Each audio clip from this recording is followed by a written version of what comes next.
Welcome to the Kill Count, where we tally up the victims in all our favorite horror movies. I'm James A. Janice, and today we're looking at Curse of Chucky, released direct-to-video in 2013. That's right, direct-to-video. How did that happen? Well, honestly, I think what happened was that Seed of Chucky didn't do very well. So it's probably really on me. Seed of Chucky's comedic detour was, by most accounts, a disaster. It was trashed by fans and critics alike, and made half as much at the box office as Bride. Still, I think it's insulting that Curse of Chucky didn't get a theatrical release, especially because it's so good. And yeah, maybe Seed wasn't, but neither was Curse of Michael Myers, Freddy's Dead, or Jason Goes to Hell. But those guys kept getting big screen sequels, probably because the studios could try again with new filmmakers. After a disappointment like Seed, most writer-directors would be removed from a franchise. But Chucky producer David Kirshner stayed loyal to Don Mancini and kept him on board. I'm guessing that's why Curse was downgraded to the home video studio Universal 1440. I'm sure they would have preferred replacing Mancini with someone they could easier push around. Mancini was just happy to have another chance, and he definitely made the most of it. Knowing that fans wanted to see a scary Chucky again, he returned the killer doll to its horror roots. For a time, he and Kirshner briefly considered remaking the first movie, but MGM still had the rights to the OG Child's Play, and besides, doing something the same again has never been Mancini's style. And I never wanted to be so repetitive that you just know the story before you even sit down in the theater. In addition to its small screen release, Curse was given the smallest budget of the series. For reference, the original Child's Play budget was $9 million. Parts 2 and 3 and Seed were given $12 to $13 million, and the popular Bride was made with a budget of $25 million. Curse, on the other hand, $5 million. That's a huge downgrade, especially since those animatronics ain't cheap. Mancini's response was to adapt and spend wisely, and make Curse as an old dark house film, a subgenre of gothic haunted house movies inspired by James Whale's 1932 film of the same name. And it was concentrating all of our resources in this one location so that we were just in the studio all the time, and that really helped us make the most of that limited budget and schedule. Inside the house are a bunch of mostly selfish characters who scheme and plot against each other for financial and personal gain. It creates a powder keg with a red-headed doll for a fuse. I think the cast is phenomenal, with everyone understanding their characters and the movie's tone perfectly. They also all had very positive things to say about each other. He's working on a lot of different cylinders. There's a lot of stuff firing off. She gives so much in a scene. She's just very professional. She's committed. She's focused on what she's doing. I had the time of my life. Goes to show how friendly Mancini's set was. He was much more comfortable making Curse than Seed, which was out of his comfort zone. Curse of Chucky was intended to work for new viewers of the series, even while including many of its tropes. Hi, I'm Chucky, and I'm your friend till the end. That one's a classic. It's almost like a proto-requel. It's not really a requel, since it definitely doesn't erase the other sequels, but it puts them aside temporarily in order to establish new characters. It's a tonal reboot at the very least, scaling back its zaniness and returning to pure horror. The kills are less stylized than those in Bride and Seed, and are meant to be more realistic for a doll to have accomplished. But don't worry, sick fucks, the blood isn't lacking. This may have the most gore of the franchise so far. Can Chucky muster up some theatrical kills in his first home video appearance? Let's find out and get to them. The movie begins with a delivery truck on its way to a spooky house. The owner of this creepy abode is wine mom Sarah Pierce, who lives there with Nika, her paraplegic daughter. Orphan Black's Jordan Gavaris delivers them a package from an unknown sender. The characters are clueless to its contents, but we know that box is good guy sized. Sure enough, inside is Chucky, rocking a slightly new appearance, but one that's closer to his classic look. He's also rocking some classic lines. Hi, I'm Chucky. Wanna play? Sarah don't want to play, so she chucks that good guy in the garbage. That night, Nika's awakened by her mother screaming and searches the house in a nightgown inspired by Amy Irving's and Brian De Palma's The Fury. She finds a deep red pool of blood that leads to her mother's body, which we see in silhouette as Nika calls 911. We'll see later, Sarah was stabbed by Chucky with a pair of oversized scissors. The camera pulls back a little further to reveal a seated Chucky and a title, wait for it, card. Sarah's apparent suicide brings around Nika's type A older sister, Barb. Would she do that for me? You got the wrong doll, Nika. Barb is played by Danielle Basutti, who horror fans may recognize as the woman in white from Insidious 2. She's also a sort of legacy member of the Chucky family. Her uncle was a producer on the first film, and her dad did set dressing on part 3. She remembers meeting Don Mancini as a teenager on part 3's carnival set. Of course, the real legacy casting here is with Nika, played by Brad Dourif's daughter, Fiona. She had originally auditioned for Barb, but Mancini decided to give her the starring role. Fiona was excited to get it, since the franchise had always been important to her. He's been a part of my identity my whole life. The fact that I'm the seed of Chucky was the coolest thing about dating me in high school, period. You know, and I like capitalized on it. She was also pumped to work with her dad. It was really cool shooting this movie with my dad. Brad, in turn, couldn't have been more proud of his daughter. The big difference is that my daughter's playing the lead in this. Yeah. And which makes it probably quadruply exciting for me. I think Nika Pierce is just as good an addition as Tiffany Valentine. Fiona Dourif is great in the role, giving the character an intelligence and strength that makes it easy to root for her. I've only met Ms. Dourif once, but from my brief interaction with her, she seemed genuine and down to earth. All the behind the scenes stuff I watched only confirmed that impression. Barb has brought along her husband Ian and daughter Alice, our cute kid stand-in for the movie. She's also brought along their live-in nanny Jill and their priest Father Frank, much to the chagrin of the atheistic Nika. The church's official response to a situation like this is not to judge, but to pity. My mother and I have had quite enough pity, thank you. Father Frank is played by A. Martinez, not sure which one. Barb wants to sell the house and put Nika in an assisted care facility, but Nika rightly surmises that Barb's just trying to get some cash money. To be fair, Nika, she's dealing with a lot. We're gonna have to send Alice to public school. Alice could use some extra schooling, since her response to getting jump scared by Chucky in the bathroom is to cuddle him close like a germy little teddy bear. She brings him downstairs to show off to her family, a difficult task for first-time actress Summer Howell, since the doll weighed nearly 50 pounds. Despite Barb's protests, Nika tells Alice she can keep the toy, which gets Chucky dreaming about requiems. Fed up with being babied by her sister, Nika insists on making dinner for everyone. Alice volunteers as sous chef. Chucky hangs around for moral support. Nika attacks some killer tomatoes for a pot of home-style chili, but this ain't no Pixar film, and a clandestine Chucky decides to turn one of these bowls into some anti-ratatouille. The chili cone carnage is slotted into this Russian roulette wheel of a dinner table. It's one of my favorite shots. The camera spins around, turning the table into a revolver with the 6 dinner plates its chambers. Who's gonna bite the bullet though? The spinning has us all confused. Is it oafish husband Ian? Oh my god. What? This is amazing. Is it cutesy child Alice? Tastes funny. Is it the random priest that's here, Father Oh yeah, it's definitely that guy. The perturbed priest wipes sweat from his brow, but excuses himself before anything fun can happen. Chucky's real peeved about missing the show. But hold on, Chuck, because now we're at a car crash that's apparently killed 2 people, unnamed passengers of another car. The cause of the accident is Father Frank, whose head-on collision has been chalked up to drunk driving. Officer Stanton here don't buy that though. I know him. I'm in his parish. He doesn't drink anymore. You sure about that?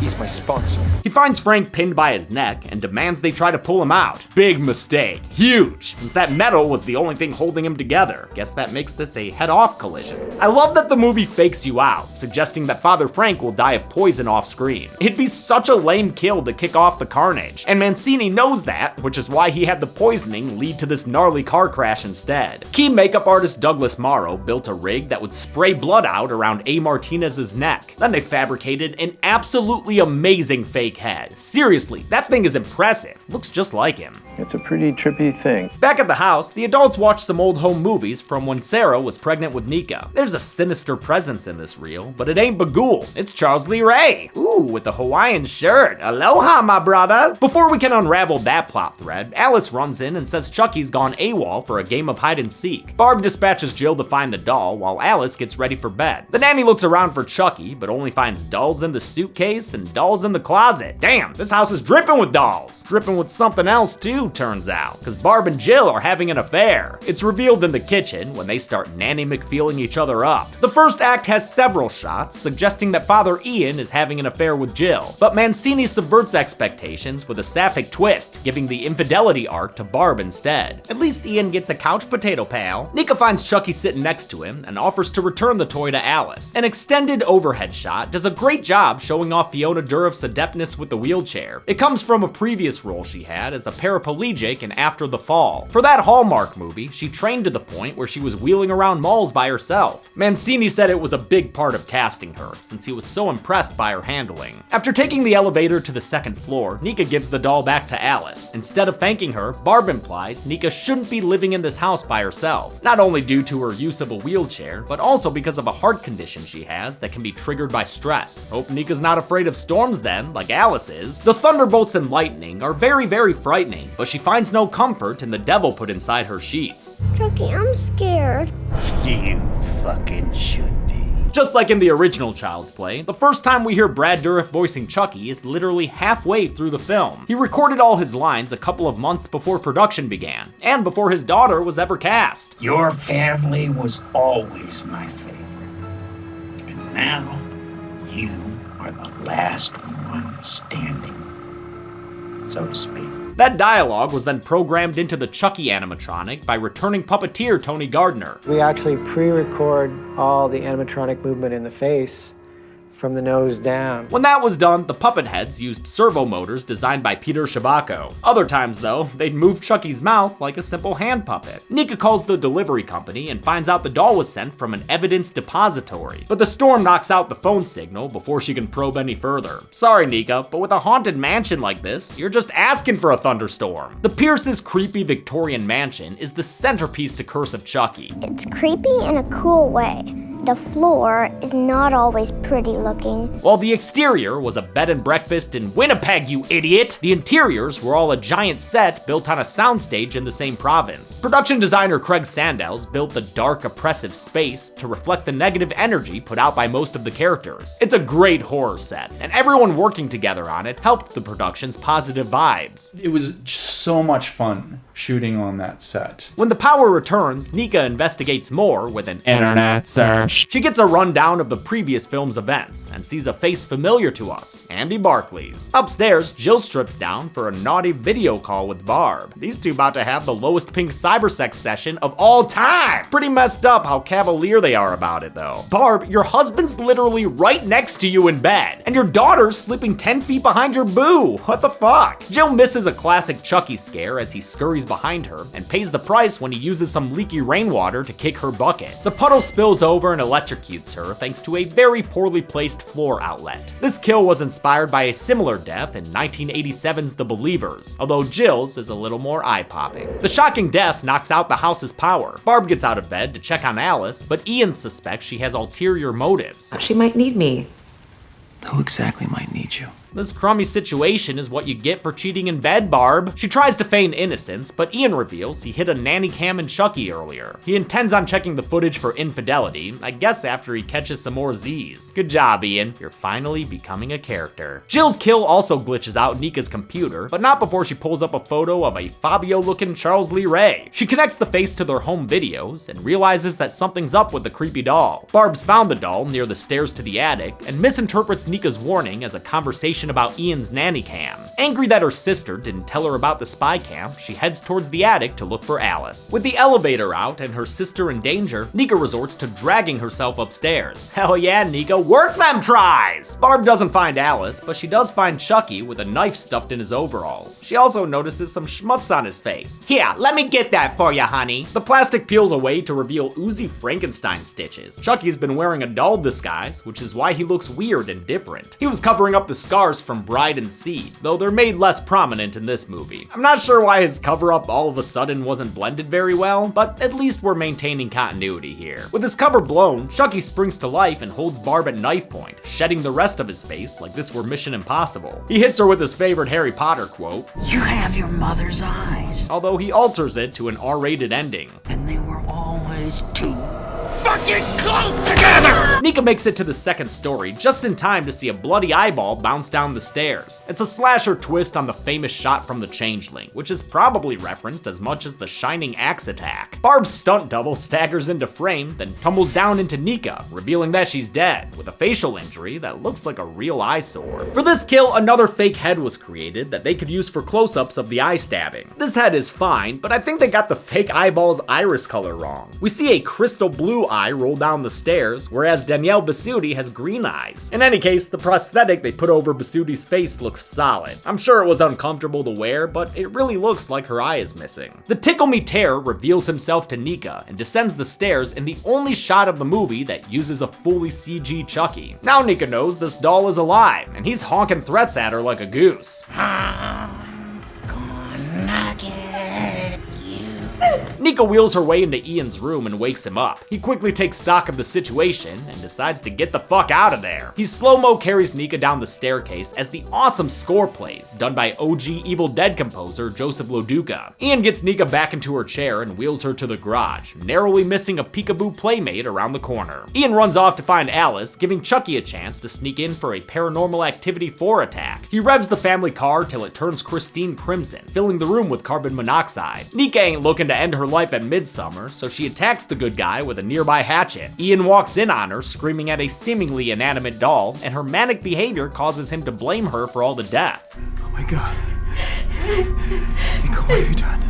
The stress of the night finally catches up to Nika, who begins having a heart attack due to her condition. She has some medication for this kind of scenario, but Ian doesn't help her. He instead allows her to pass out as Chucky watches in the background. She wakes up in a sticky situation, getting the Freddy Lounge treatment from Ian while he demands to know where his daughter is. He decides to review the nanny cam footage to look for Alice, and discovers what Chucky gets up to when the parents aren't looking. This is the best game of hide and seek ever. Just keep your fucking mouth shut. A loudly labeled live feed shows Chucky creeping up on the duo, but slow-ass motherfucking Ian takes too long to figure things out. Chucky uses Nika as a battering ram to knock him to the ground. As Nika watches, Chucky strolls up to the fallen Ian. He gives him a jaw-dropping death and prepares him to take over ruling Underland. God, that exposed tongue is seriously nasty stuff. Actor Brennan Elliott had to get his head life cast for this, and as someone who recently went through the process, it's not comfortable, I tell you what. Worth it for another great fake head though, with a disgusting missing jaw. Chucky tries to give the same treatment to Nika, but she takes the hit with her leg like a badass. This of course was done with a prosthetic leg, which was easily hidden beneath Fiona's clothes. Chucky can't pull the sword from the bone, but Nika of the Round Table is more than worthy, so she bats that boy away and lops his head off like he were the Green Knight. That might have been enough to put him down in seed, but this Chucky's back to his classic resilient self. While Nika catches her breath, Chucky sits up like Mattel Myers and tops himself back off. He then grabs Nika's wheelchair and runs her off the second floor in an homage to Maggie's death from the original. This dreamlike fall, beautifully captured in slow motion, was a practical stunt performed under stunt coordinator Rick Skeen. The stunt performer was Kristen Sawatsky, who doubled for Fiona Dourif and Danielle Bisutti. Sawatsky came from a dance background, giving her the knowledge of how to move her body through space. During this two-story fall, they kept the wheelchair on a tether to make sure it wouldn't land on her. Chucky makes his way down to the injured Nika in an awesome two-story crane shot. Having Chucky lay low for so long did wonders for Mancini's direction. In Seed, the dolls were front and focal for most of the film, and because they were complicated animatronics, all the shots had to be designed around their limitations. With Chucky back in the shadows, Mancini gets to flex his skills and move the camera around more, emulating his filmmaking heroes like Bava, Argento, and De Palma. In this staircase shot, Chucky's played by Debbie Lee Carrington, who doubled Tiffany in Bride and had a scene as herself in Seed, although it was ultimately cut. She seemed to really enjoy the experience. Once you put the head on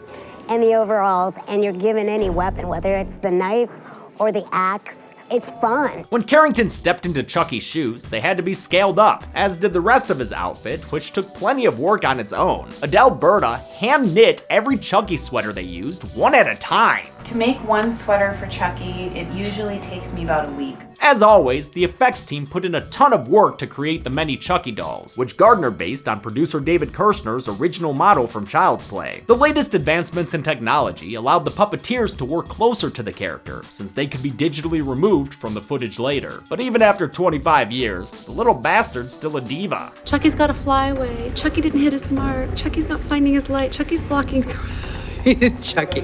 And Chucky gets 14 takes. All the attention to detail really shows in Chucky's close-ups, as he explains how the Pierce family fits into Chucky lore. Didn't your mother ever mention me?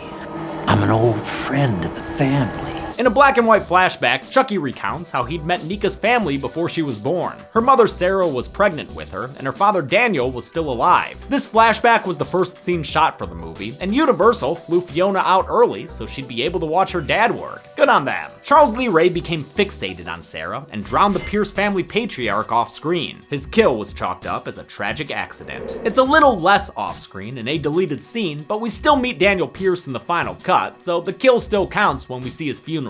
At the funeral, Tommy Wiseau I fucks the widow Pierce. I did not kill him. It's not true. It's bullshit. I did not. Ray kidnapped Sarah and kept her captive for who knows how long in a trashy basement. At least he brought her floral arrangements, imported straight from Sin City. We've seen those yellow flowers in Sarah's art throughout the film, so clearly she was forever haunted by this experience. Charles Lee Ray is once again played by Brad Dourif, now 25 years older than the character was when he died. They do their best to de-age him, mostly through the hair, but the man has obviously aged quite a bit. Doesn't matter to me though, I just like seeing him on screen again. Interestingly, this was the first time Dourif and Mancini were on a set together. Mancini wasn't on set for the original film due to a writer's strike, and that was the only time Dourif had an on-camera role until this movie. All their work together on the sequels had been in the recording booth. Being on set gave Dourif another first experience too. Today will be the first time I've ever seen Chucky in the plastic version work.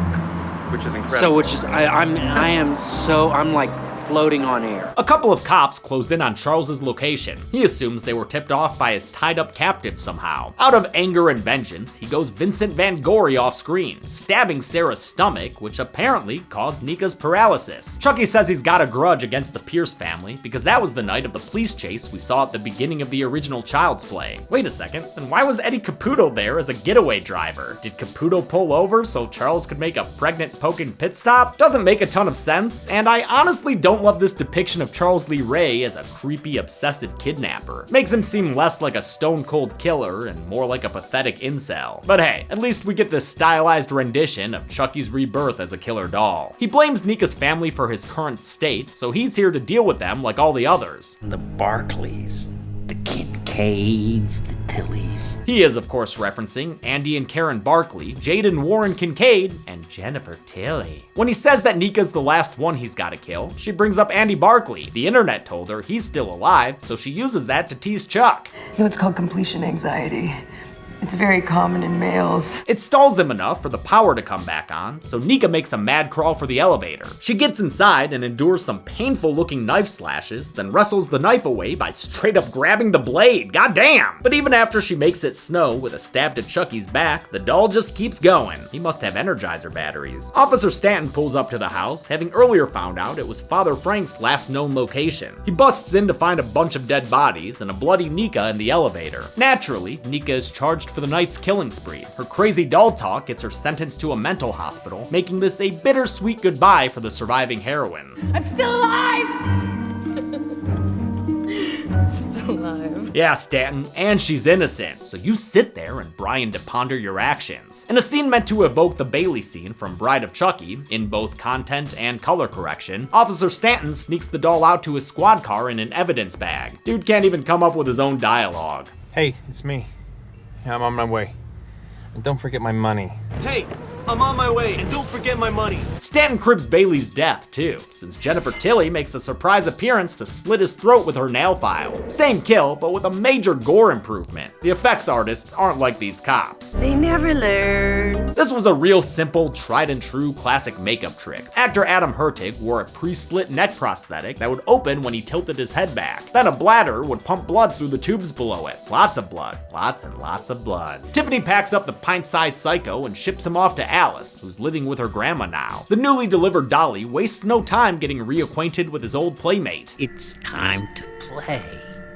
Hide and seek? Hide the soul. Chucky's actually chatting on a split screen here, since Summer Howell was too scared of his stitched up look to act in the same room as him. As he starts up his voodoo chant for the umpteenth time this franchise, we pan away for an out-of-place jump scare. It's Alice's packaged up grandma, this movie's final kill. Don't leave yet though, because Curse has a Return of the King number of endings. The last is this post-credits sequence that sees another toddler-sized package delivered. The surprise recipient is none other than Andy Barkley, played by a 32-year-old Alex Vincent, reprising the role for the first time since Child's Play 2. We get some expositional Easter eggs as he talks to his mom on the phone and asks about Detective Norris. How's Mike doing? We also see photos of his foster sister Kyle and his degree from graduating Kent Academy. Would have pegged him for a dropout. Chucky carves his way out of the package, intent on causing more mischief for Andy, but the movie ends with the comeback kid having wised up to his games. Play with this. Andy! Chucky doesn't go on the count. You'll see why next movie. But don't worry, there were plenty of other bodies to bag. Just how many? Let's find out at the numbers. What? Oh, no. Hey, sorry. No, don't have time for this. Don't have time for a flashback that'll reveal backstory that doesn't really make a lot of sense. All right, I gotta get to the numbers. So let's just bring back the color. Okay? All right, we're all good.